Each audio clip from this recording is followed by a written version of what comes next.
خلف ظهره. الكرة لبي، من يخرج؟ جول!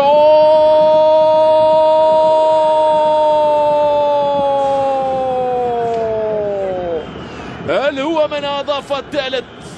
هل هو من أضاف الثالث؟ هذا الموجود أمامكم هو بقوة. أول خطأ دفاعي المشترك، بل بعلي ضربها، حارس المرمى ردها، وجدت زغنون براسية محكمة التنفيذ، وضعها في شباك شاغرة، تمدد لها سعيد زكريا ولكنه لم يقدر على ردها لأنها كانت متجهة إلى الشباك ببداية قوية من أصحاب الضيافة. هنا تبعها بعلي بروعة، لم يشاهد شيئا اصطدمت به سعيد زكريا.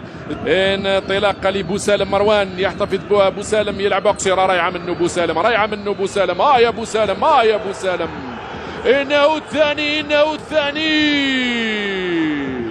إنه الثاني لوفاق أو الاتحاد بسكرة. قرر كرة في العمق رايعة، هنا بوسالم خداها، هنا راوغ الأول وتقدم ولعب كرة في محور الدفاع. من مرر هذه الكرة التي مرت على تامر نزار وبوسالم في المكان، أو بعلي يوقع الثاني. الاتحاد بسكرة يضرب ولا يبالي، يسجل ولا يبالي. اتحاد بسكرة لا يهمه الوفاق اليوم، اتحاد بسكرة لا تهمه احتفالية الوفاق. مدان ياسين 30 لتتويجه بأول ألقابه القارية كأس إفريقيا للأندية البطلة. يا سلام، يا سلام على الهدف، ما أروع هذا الهدف وما أجمل هذا الهدف. هدف تنفس له كرسي الاحتياط الصعداء براسية وكأنه سددها بقدمه. احكي لي على الذي مرر، واحكي لي على الذي قدم الاسيست، واحكي لي على الهدف، واحكي لي على الجمالية. ما أروع هذا الهدف.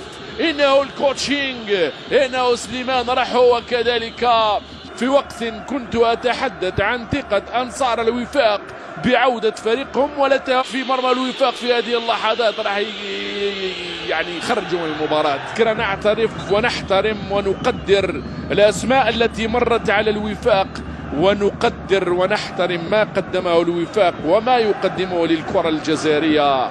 الهدف وما أروع هذا الهدف في الزاوية التي لا يحبذونها، لا أسامة ملالا ولا أسامة بنبوط ولا أسامة ليتيم ولا أي أسامة من حراس المرمى. وضعها له في الزاوية 90 التي لا وتحرك مشاعر وكبرياء أنصار الاتحاد. هاي مضروبة الكرة هذه من الحمري عبد العزيز بطريقة ذكية، الكرة التي تصطدم بالأرضية حتى من ماي 45. الصورة من هناك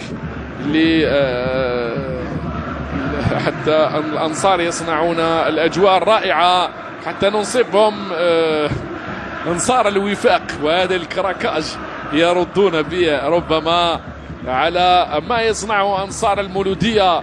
أعطينا الصورة من هناك قبل أن تنطفئ تلك الشماريخ.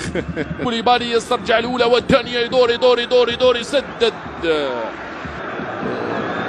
فرانك دوما ترك هذا البيلدوزر كوليبالي على كرسي الاحتياط لمدة شوط. هنا الخطأ الدفاعي مع عادل الخضاري. طبعا شبات وصلت هذه الكرة وفي أحسن الظروف. الحمري يسدد من هذه المسافة،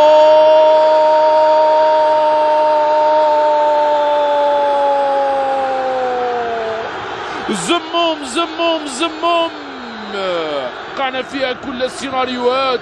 سجل من هذه المسافة ومن هذه المسافة وبهذه الطريقة. الكرة مشات وأخذت طريقها وصممت على السكون في شباك الحارس أسامة ملالا.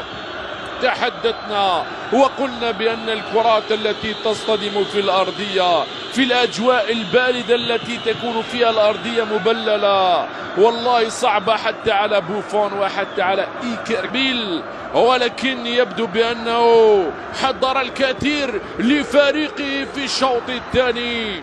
يترك مبدأ الأفضلية، لم يمنح ولا بطاقة صفراء. كرة للوفاق إلى الركن. جيدو في الشوط الثاني يلعب للحمري، يراوغ في الأول والثاني، يتركها لجيدو، ما فيش وضعية تسلل. الكرة الثانية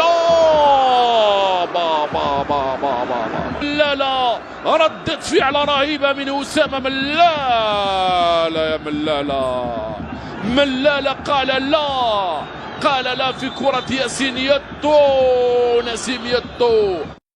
نسيم يطو تدخل كان من زغنون واضح، مسجل الهدف الأول وفرد رتمه وفرد نسقه نسيم يطو. هذا اللاعب تسديدة من جيدو بعيدة تصور.